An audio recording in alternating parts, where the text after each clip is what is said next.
All right, guys, Tell the Truth Monday. Last week we spent most of the week fixing LSU. Some of the things that we worked on, simplifying our defense, our communication, our tackling, our fundamentals. On offense, we started with the goal line, especially at the 1 yard line, making better choices at the 1 yard line. And I do believe we fixed it. On third down, identifying the problems on third down, fixing them, better scheme, better execution. On special teams, kickoff coverage. So that was a big emphasis for us last week. You know, we started game planning on Florida, as you guys know. And then Wednesday, we found out we weren't playing Florida, so we got to turn around and game plan some of South Carolina. On Wednesday and Thursday, our guys had Friday and Saturday off. I talked to Coach Moffitt. They were rested in the weight room today, ready to go. Now it's on to South Carolina. We look forward to being back in LSU Tiger Stadium, Death Valley, Saturday night. Hopefully 25,000 people are going to be there, loud and proud. Can't wait to get off that bus or that Tiger Walk and hear our guys, hear our home stadium, and get that energy going.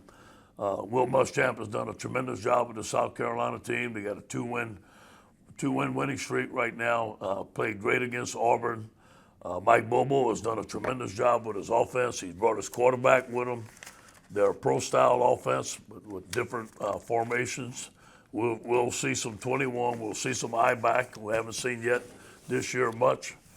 He runs out of a pro set and also out of a spread set. The quarterback he brought back, Colin Hill, does a great job of operating his offense. Number 20, Kevin Harris, is an outstanding back. And number 13, Shi Smith, is one of the best players in the conference. He has 34 catches, 347 yards, and 3 touchdowns. Very fast, very elusive. On defense, he's a 4-3 guy. Will has always done a tremendous job with his defenses. His defenses up front are very active, a lot of stunts, play zone coverage, play man coverage, and zone blitz. It's going to be a tremendous challenge for us. We look forward to seeing our guys today on Tell the Truth Monday, getting back to playing LSU style of football. Any questions? Hey, Coach O, Garland Gillen, Fox 8 New Orleans. Last Wednesday on the conference call, you said that Myles was doubtful for the game on Saturday. If y'all would have played that game, would he have suited up? And can you update his condition? Is he going to practice early in the week? Yeah, he was not going to play last week. We expected him back early during the week. I just talked to Jack. He's questionable. It's taking a little bit more time for him to heal, and he's going to be questionable for the game. Hey, Matt Moscona from ESPN Baton Rouge. Two-part. Could you, to whatever degree you can, elaborate on what Myles' issue is? And then the other thing is, if you would, J.C. Horn, the defensive back from South Carolina, could you kind of give us a thumbnail on him? He had a really big week this past week, and what you expect with him and Terrace in that matchup? Yeah, first of all, he's got good genes. Joe Horn's his son, and very good, especially in press coverage. Gets his hands on you, will be tight, puts his hands around you, very tight coverage, has a nose for the football. We evaluated him. He's a great corner, and I know Joe's proud of him. Myles has a significant injury to his lower body, something that we do believe is going to heal. It's taking a little bit more time to heal, and we thought he'd be back today, but he's not, and I don't know if he's going to play this game.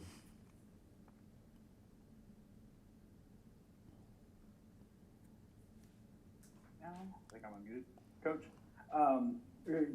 two quick questions. First of all, with the coronavirus situation and Coach Mullen having it, Coach Saban, they thought had it, have you been able to avoid it? I don't know if we've asked you personally. And second of all, we hear South Carolina described as a tough team. How do you have to match their toughness, their grit Saturday night? Yeah, first of all, we have to be aware, follow the protocol, and hopefully that I'm able to stay free of it during the season. And I think that it would be tough to be away from our football team. And I can understand Coach Saban not wanting to be away from his team, anybody. This is the time of year that we need to be with our football team. So, yes, South Carolina is a tough team. They have grit. We're going to have some tough practices. We have to find out about ourselves. I like to pride ourselves in being tough, but we're going to find out on Saturday who can be the toughest team. And following up with kind of the quarterback situation, you had another week with your true freshman back there, preparing again for the possibility of playing.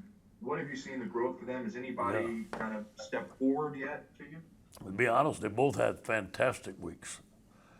Both of them are very impressive. I believe both of those guys have NFL talent, quarterback. Now they haven't been in the live action. They're both freshmen, but we're going to practice both of those quarterbacks this week. We're going to tell them whoever has the best week is going to start. And I plan on giving both of them a chance during the game. Either one starts, I want to see what they can do, and the only way to do it is under live action. Yeah, to kind of build on that, I mean, I imagine you have to have kind of a conversation with some of these guys about what they're facing. I guess just kind of how have they handled that, those two true freshmen, and also, I mean, is it a situation where it's purely who's looking better, or is it you're looking for a certain thing out of that quarterback? I think it's a combination of both. We'll see what South Carolina gives us on defense and who best suits to play it. But they got to have a good week. We're not going to give it to anybody. They're going to have to perform. You know, last week both of them were ready to start in the swamp, and so they got prepared for that. They didn't know who was going to start, so it's going to be the same thing this week. Now we're playing at home, which should be easier for them, but obviously, being the first game for any one of them is going to be a little nervousness, but I think both of them can handle it. Hey, Coach. I know you mentioned also last week that Terrace and Eric were a little questionable as well. I mean, is there any update on those guys and if they're going to be available this week as well? Yeah, I think both of them will be available. I talked to Jack today. Both of them are going to practice today. They should be fine.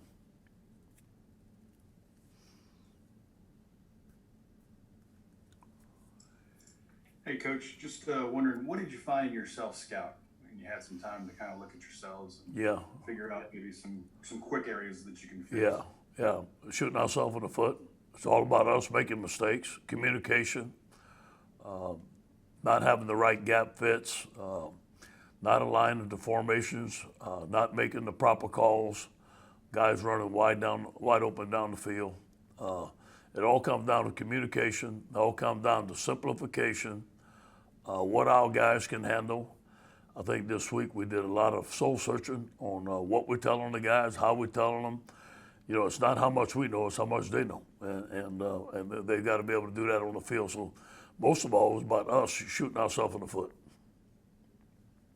Hey, Coach Garland again with a follow-up. I think Finley, when he enrolled at LSU, he was in the 260 range weight. I think he's down to about 240. Yeah. I think we know him as a passer, but can he also make moves now, getting that lower weight down to 240? Yeah, I think it's helped him.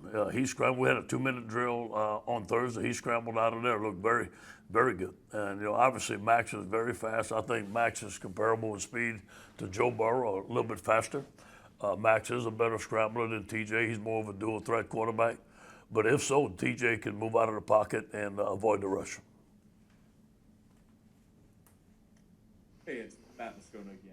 I have a COVID question, if I could. There's a really extensive feature at SI today about contact tracing being even a bigger issue, really, than positive tests. I'm curious, and part of the crux, and I don't know if you had a chance to read it yet, but Todd Berry and Mac Rhodes, a lot of coaches and ADs have said they're considering allowing players the opportunity to test out of contact tracing, where they have to sit out for 14 days. Have you all as a staff or as an athletic department talked about that? Do you have a feeling on that generally? Yeah, we have talked about that with Shelley, with Jack. We talked about that obviously in August. You know, we had a lot of talks on the Zoom meetings in the SEC. That was discussed on how we could do that, how we can get out of it, and not getting guys quarantined for 14 days. Because the thing happens, a guy gets quarantined for 14 days, he doesn't have COVID, he can come back and get the COVID. It's like a domino effect. So how do we stop the domino effect? We have discussed that.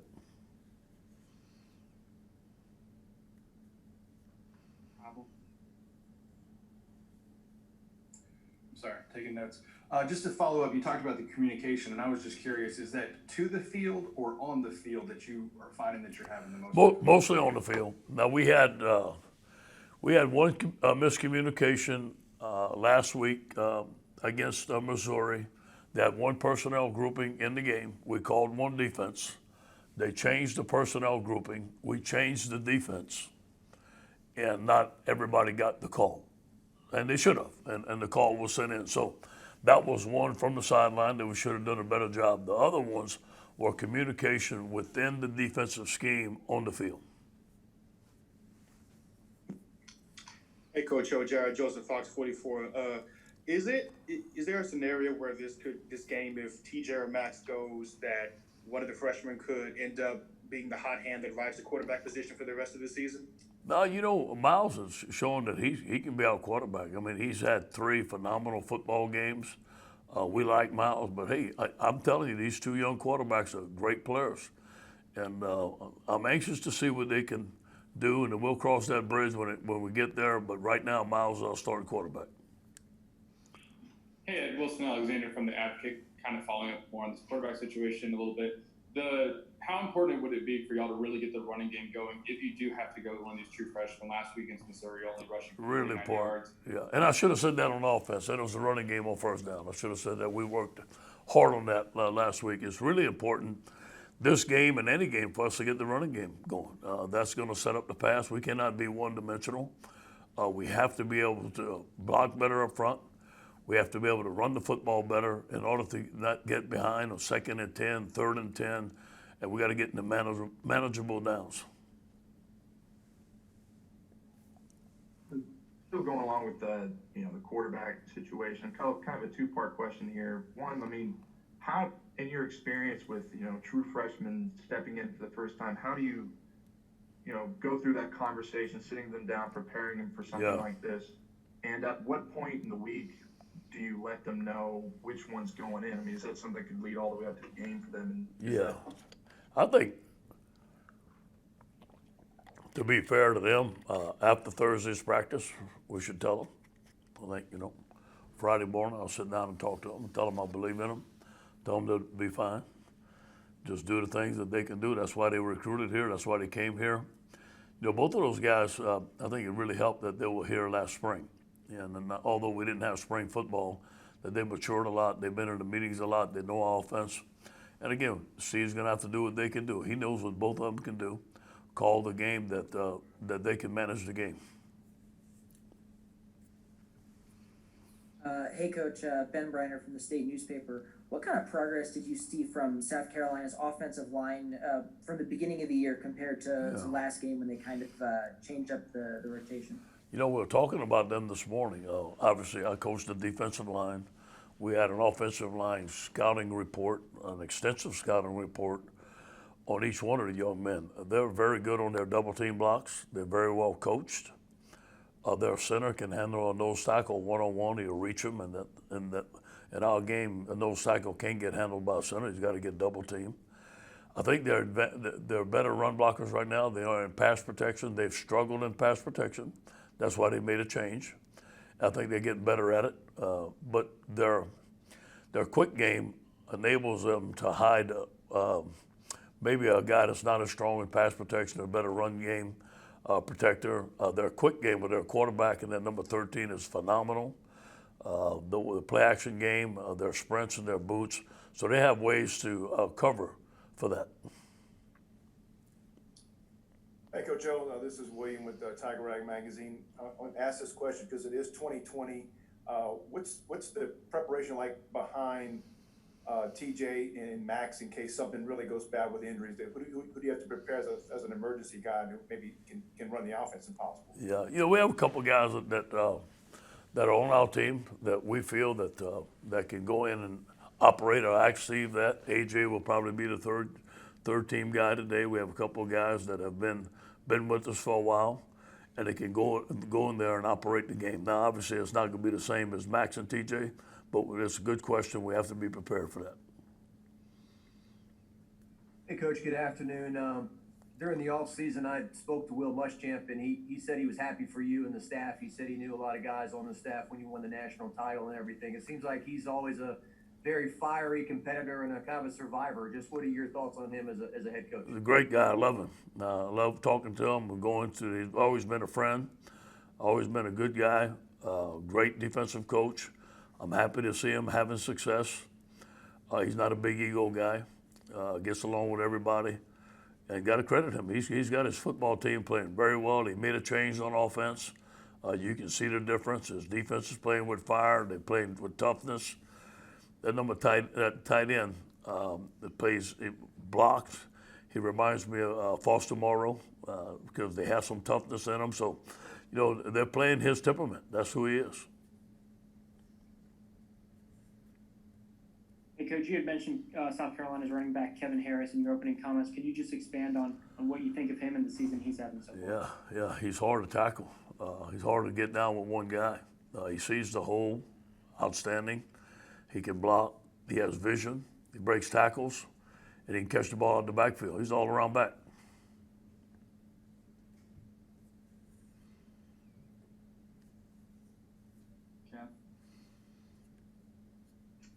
Hey, Coach, Jeff Duncan at The Athletic. How much time have you had, or have you had a chance to evaluate J.C. Horn, their star cornerback at South Carolina, and what are your impressions of him? Yeah, we talked about him yesterday. We have a scouting report.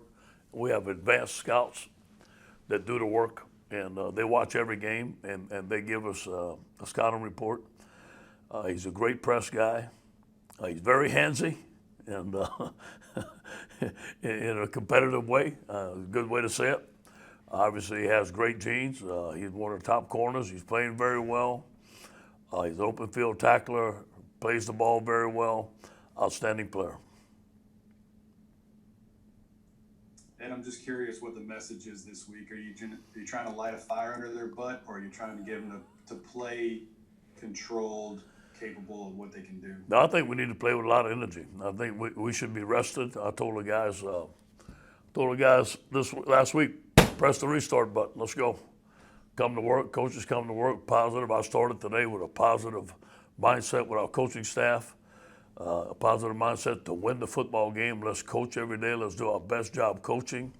I'm going to ask our players, I'm going to tell them, listen, I ask the coaches to give us our very best. Let's give our very best in practice, because when you go back and you don't play well, you got to look at your practices. And we've been up and down in practice. Last week we put 3 practices together, great practice.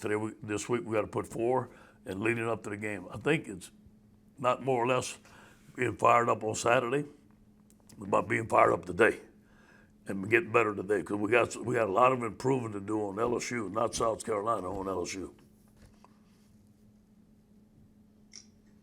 Hey, Coach, going back to the J.C. Horn Terrace Marshall matchup, what do you think Marshall's strengths could be to help him have an advantage against Horn on Saturday? Well, Marshall has an advantage of almost most guys because of his athletic ability and his length. And, I'm sure we're going to find ways that Terrence is going to move around. He will not only be against Horn. I mean, there'll be some situation where he's in the slot, some situation where he's on the other side of the field. That's all I'm going to say about that. Hey, Ed Wilson, I'm from the Advocate again. You talked about hitting the reset button and trying to get some better practices. Do you think that maybe it could help y'all in some ways that you didn't actually have the Florida game, or would you rather have that game to continue getting better? Or did you like having time off? Good question. Obviously, if we were going to play Florida, it was going to be good.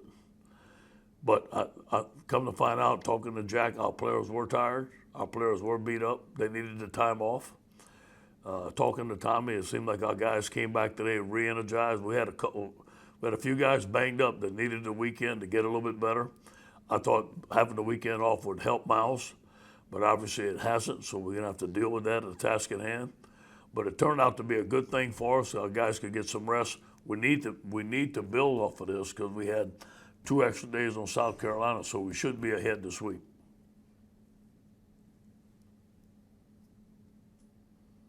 Coach, how did you shift gears, and what did you work on differently after the game was canceled last week? And one other question, with a 1-2 start, where do you feel your team leadership and chemistry is? Yeah, let me go with the last one. First of all, our guys have had a great attitude. And the only thing I asked them to do, I told them, we got to coach you better. You guys just stay together for me. And it's been pretty good. Having a 1-2 start and coming off a championship team, it looks like the guys will have a great mindset. They're eager to win, take it one game at a time. We shifted gears last Tuesday night. I heard that the game may be canceled. So I told the coaches to get ready to work on first down South Carolina on Wednesday. I think we found out for sure on Wednesday morning, something like that. So that's when we shifted gears. But the whole week, Scooter, was about fixing LSU. We had a lot of things to fix. Wasn't so much game planning against Florida, because if the things that we put on film weren't fixed, we're going to see them again. So we had to make sure those were fixed. Okay, we'll wrap up with Matt. Hey, I know your first year in Baton Rouge was 2015. Was the last time LSU and South Carolina played. That was kind of a wild game where it got moved to Baton Rouge that week and that game in Baton Rouge. Hey, you got cut out there, Matt. Can you tell me the last part of your question? Yeah, I'm sorry, Coach. Just the 2015 game was your first year in Baton Rouge. The game that was supposed to be in Columbia got moved to Baton Rouge. If you could just share your memories of that week. It was another, you played another odd game against South Carolina in Baton Rouge. Yeah, it was a home game for them. I think they were playing their fight song. We didn't get to play our stuff. It was kind of different. We were the away team. That's all I remember. A little different in Tiger Stadium. Thank you, Coach. All right, guys. Go Tigers.